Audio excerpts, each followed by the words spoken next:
The Lord be with you. And with your spirit. A reading from the Holy Gospel according to Mark. Glory to you, O Lord.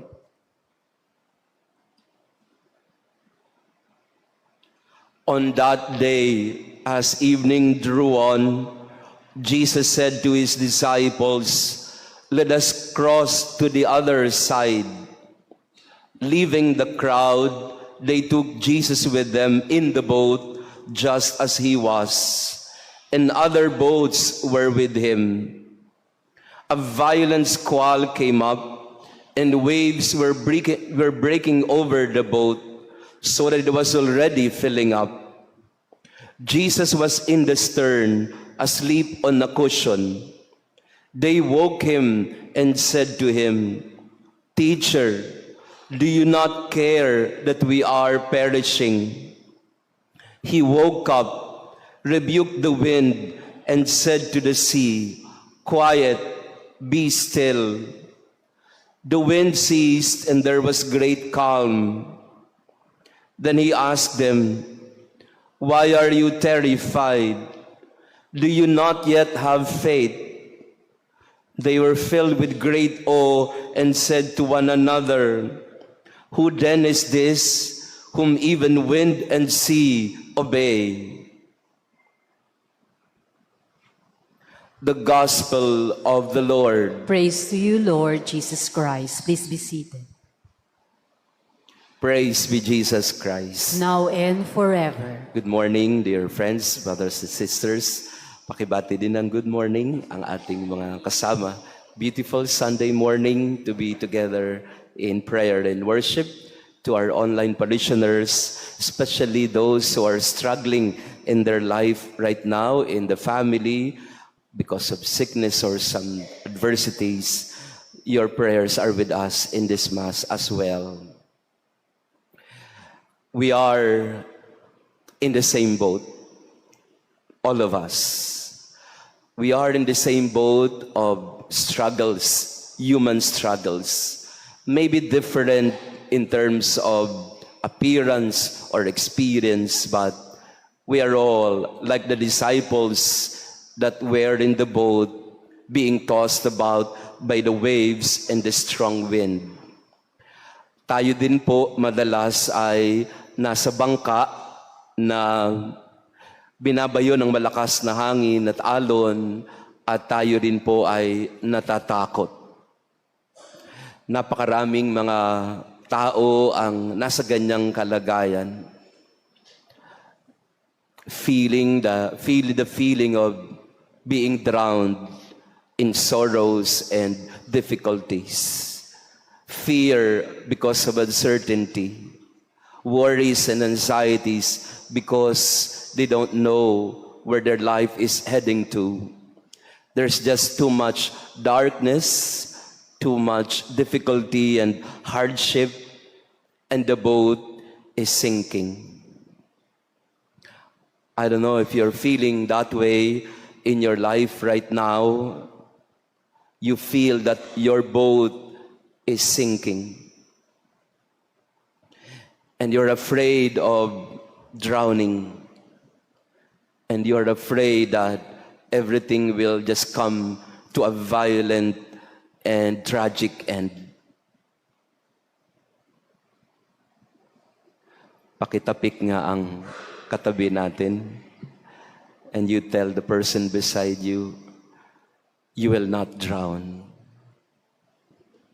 The boat will not sink. Jesus is in the boat. The question of the disciples to Jesus was, "Lord, do you not care that we are perishing? Do you not care that we are about to sink? Do you not care that we are struggling here? Or are you still sleeping?" Jesus woke up, ordered the wind and the waves to calm down, and faced his disciples. "Oh, you of little faith. Until now, do you still not know that you are with your God? Why are you still terrified? God is with you. Why do you not have faith? And many times in our life, we are like the disciples. We still doubt whether God really cares for us or whether God really knows about what we are going through, our struggles in our life. Minsan po may kausap ako na sabi niya, Father, problemado ako dahil hirap na hirap yung aking pamilya. Marami kaming financial struggles ngayon. Baon kami sa utang and ang pakiramdam ko po, Father, ay parang nalulunod na kami, nalulubog na kami sa utang at hindi na kami makabangon. So the feeling of drowning in debt, that's her description of their family. Hindi namin alam kung paano babayaran ng utang. Hindi namin alam kung paano iiwasan yung mga taong naniningil sa utang. And I could feel her desperation. And many people are placed in that difficult situation of between the devil and the deep blue sea, so to speak. You have no way out except that you go down and there's no way out there. And I was telling her, and I would like to tell all of you today, you will not drown. God will not allow it. There are many people, example, those who are sick with something or disease. At maraming, parang ang pakiramdam nila ay, Lord, ba't naman ganito? Hirap na ako. Ang sakit. Sakit na nararamdaman ko at nangihina na ako.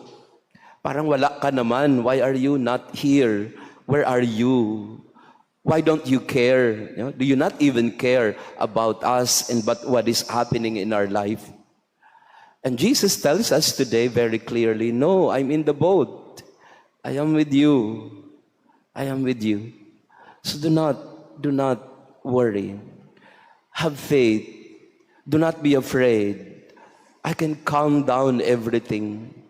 And if sometimes you feel that you can't seem to defeat the adversity that is in front of you, the gigantic, enormous problem that you are facing in your life right now, you really have to call on the Lord. Lord, wake up, because by myself, I can't face this giant of a problem on my own.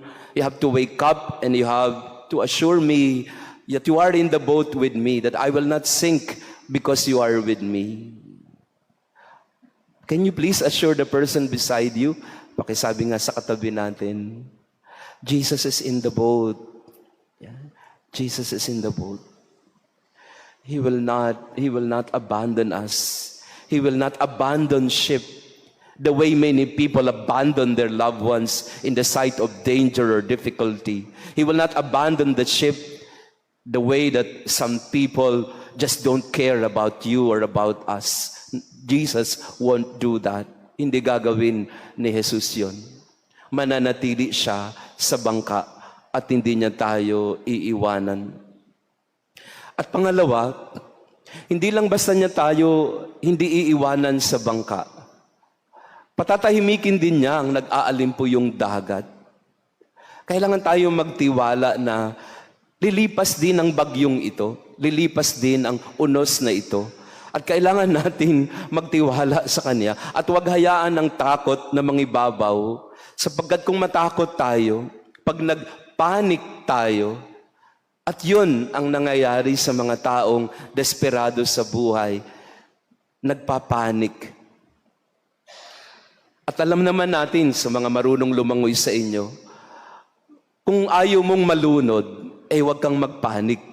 Kahit hindi ka marunong lumangoy, you have a natural sense of buoyancy, hindi ka malulunod. Pero kapag nagsimula ka ng magpanik, bigla ka na lang nagpupumiglas sa iyong kinalalagyan, dahil takot ka na malulunod ka, talagang lulubog ka. So Jesus is telling us today, do not panic. Anxiety attacks, panic attacks, worries that lead to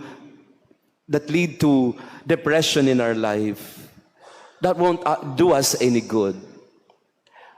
Calm down. Kalma lang. Ang pakisabi nga sa katabi natin, kalma lang. Kalma lang muna. Lilipas ang bagyo na to. Lilipas siya. At kung mayroon mang tayong mga pagdududa sa ating isip o puso, na parang nagsasabi sa atin na wala nang pag-asa, yun ang mungkahi ni Jesus sa atin sa araw na ito. I am in the boat, do not panic. Because if you panic, the boat will be out of balance. Pag nawala ang balansin ng bangka, lulubog tayo. At ganoon din ang karanasan ng mga mangingisda o mga mandaragat. Pag nagpanik ang mga tao at nagpuntahan sa isang banda o isang panig ng bansa, talagang mawawala ang balanse at lulubog. So do not panic. Jesus is in the boat. Amen? And last, He will lead us to the safe harbor. Just do not panic. Do not allow fear to dominate you. He will lead us to a safe harbor. At yun ang kanyang ginawa sa mga alagad. They intended to go to the other side. To cross to the other side, we have to experience, and we will definitely experience a lot of violent storms along the way, and we are in the middle of the sea.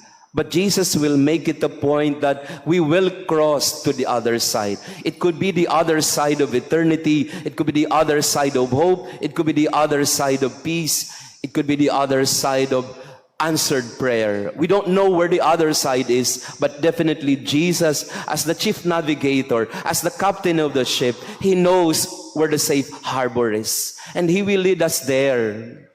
He will not leave us hanging in the middle of the boat, in the middle of the sea. He will lead us to a safe harbor. Where that is, we don't know. And that's why we need to have faith in the Lord. We have to have faith in the Lord who tells us, I am in the boat with you. Do not panic. Stay calm because I am with you. And trust me. Trust me that I lead you to the safe harbor. But you have to trust me. Hindi ka pwedeng magpanik at magpumiglas. Kasi mas lalo tayong malulunod at lulubog. So entrust everything to me. That's what the Lord is telling us today. You have to trust Him completely and absolutely. Otherwise, if there's a tinge of doubt in your heart, that's where panic sets in. That's where fear begins to dominate. And that's where you begin to be desperate. And you look for other ways of surviving. Pag nagiging desperado ang tao, dun siya naghahanap ng ibang paraan para siya'y maligtas. At dun siya nalilito at naliligaw.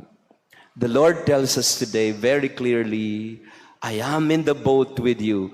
I am in the boat of your life right now. I am in the boat together with you in your family, in your adversities and problems. Right now, I am in the boat.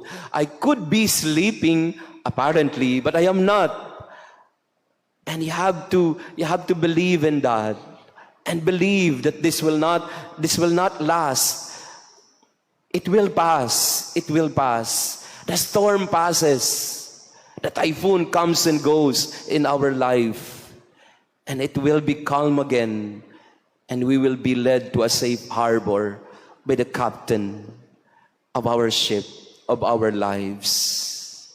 So today, mga kapatid, no, lalo na mga kasama natin sa online, Jesus is the captain of that boat. He will not abandon ship. He will not abandon His people. He will command the storm to die down, and He will lead us to the other side of peace and joy, of answered prayers, of love, of commitment and loyalty and fidelity. May I ask you to pray for those who are going through a lot in their life? Is there anyone in your life, friends, family, or in this situation of the boat is sinking. It could be you or it could be someone else. Can you just for a moment now, can we just pray for them? Pray for the people whose boats are sinking, whose hearts are drowning. Let us pray that they may realize that Jesus is in the boat, that it is safe because Jesus is there.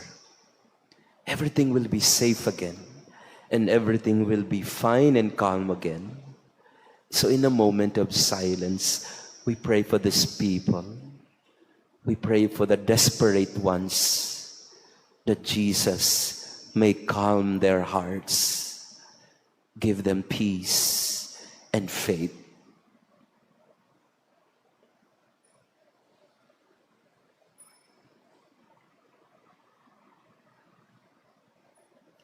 Praise be Jesus Christ. Now and forever. Please stand.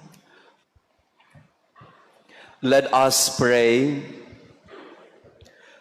Renewed and nourished by the sacred body and precious blood of your Son, we ask of your mercy, O Lord, that what we celebrate with constant devotion may be our sure pledge of redemption through Christ our Lord. Amen. Pwede pong maupo saglit para sa kaunting announcement kasi malapit na po ang ating kapistahan ng parokya. July 6, yun po ang feast day ni Santa Maria Goretti. At meron po tayong proyekto ngayong darating na piyesta. Tayo po ay tutungo sa mga mahihirap nating mga pamilya dito sa ating parokya. Kaya po ako po ay mag-imisa sa ating mga barangay. We will try to reach out to our different barangays together with the young people. We will reach out to the youth of the different barangays in our parish, and we would also want to give them some gift packs. Yung po mga pamilya sa mga barangay natin na lubhang nangangailangan, we would like to give them something for our parish fiesta. So we don't want the fiesta only as a celebration for us, but more so as an opportunity to reach out to our many parishioners who are in need. So kung mayroon po kayong, kung interesado po kayo, we would like to ask you for Adopt a Family program po natin. Ito po yung 1,000 peso worth of grocery bags to be given to our parishioners. Habang ako po yung nag-iikot, habang nagmimisa ako sa ating mga barangay, magpapamigay din po tayo ng mga gift packs. And in fact, you can be with us in our masses in the barangays. So pwede po kayo mag-adapt ng isang pamilya, 1,000 peso worth of gift pack for our poor parishioners. Kasi po yung pamilya ni Maria Goretti ay isang maralitang pamilya. Wala po silang sariling bahay, nakikitira lang sila sa isang pamilya, magsasaka ang kanilang pamilya. So we would like the spirit of Maria Goretti, the spirit of poverty, to be also in solidarity with our poor parishioners. So kung interesado po kayo, punta lang po kayo sa opisina natin, at kung nandun din po ang ating mga kabataan, sila po ang promotor ng programang ito, no, na Adopt a Family for our fiesta. Kasi mahirap pong magdiwang ng tayo lang, mas magandang kasama natin ang lahat, lalo na ang mga nangangailangan. Okay po ba yan? Ito po, legit project ito. Kasi meron po tayong mga scammers na lagi pong nanghihingi sa inyo ng solicitation. Pagka nag-PM po sa inyo, nag-private message sa inyo ang isang scammer na nagpo-post as Father Jason, disengage right away. Hindi po ako yon. Hindi po ako ang kausap ninyo. Marami po sa ating mga parishioners ngayon ang medyo na loloko ng mga scammers kasi may gumagawa sila ng mga Facebook page na katulad po ng Facebook page ng parokya natin at ng Facebook page ko. So, at madali lang naman pong malaman kung fake po yung kausap po ninyo na Father Jason. Kasi ang style po ng fake Father Jason ay, babatiin mo na kayo ng, "Happy birthday, sister. I'm praying for you, sister." Yan. Malambing siya sa simula. At ikaw naman, akala mo naman, si Father Jason ang kausap mo, "Hi, Father. Thank you." Tapos maya-maya, si scammer, ayan na, "Sister, we have a project in the parish. Pwede bang maganito ka ng," ayan, "Oh, yeah, yes, Father. I will give you 2,000, Father." Tapos sasabihin ni scammer, "Oh, okay lang po ba dagdagan ninyo ng 1,000, sister?" Oh, naloko na. Yan. Scammer po yung kausap nyo, hindi wako. No? Pero malambing naman po ako sa legit account po natin. Pero hindi ako nanghihingi ng anumang pera at donasyon. Kasi po, several reports have been given to us na ayun. At ang nakakalungkot po doon ay ako po yung sinisisi ng parishioner. "Father, manluloko kayo." Paano ko manluloko? Ikaw nga ang naloko. Hindi. Pero wag po nating, wag nating patulan yung mga scammer. Lalo pa, ginagaya po nila yung style ko na patwitams, no? At, pero mamaya manghihingi, no? Pero hindi po tayo manghihingi sa anumang program. Pero itong nilalapit natin sa inyo na Adapt a Family for Fiesta, yun po, legit po yan. Pero wag po sa online ninyo ibigay, dito po sa ating mga kabataan dito or sa ating parish office. And sa online naman, meron naman po tayong legitimate bank accounts and GCash accounts. Okay lang po, paalala po yun sa mga, ayan. Magsisimula po ang ating Novena Masses, June 27 hanggang July 5, 7 a.m. and 12:15. So, 2 pong misa natin ng nobenaryo, isang alas 7 ng umaga at isang alas 12:15 ng hapon. Sa umaga po, nag-imbita tayo ng iba't ibang mga guest priest. No? We invited Father Dave, he will be coming back. Cardinal Joe Advincula will be with us also. Father Jun Sascon, Director of Quiapo. Father Hans Magdurulang, dati din siyang sa Quiapo. Si Father Danichi, si Father Mark, at yan. And Monsignor Reggie Malikdem will be with us also in our Novena Masses. Kaya 7 a.m. beginning June 27 hanggang July 5 po yun. At sa fiesta naman, we will follow the schedule of 7 a.m. and ang ating Sunday Masses, susundin po natin sa ating Fiesta Mass. We all stand. The Lord be with you. And with your spirit. And may our loving God bless you and your family, the Father, the Son, and the Holy Spirit. Amen. And may our loving God always be with you, especially those who are going through severe difficulties in their lives. Go in peace. Jesus is in the boat with you. Thanks be to God.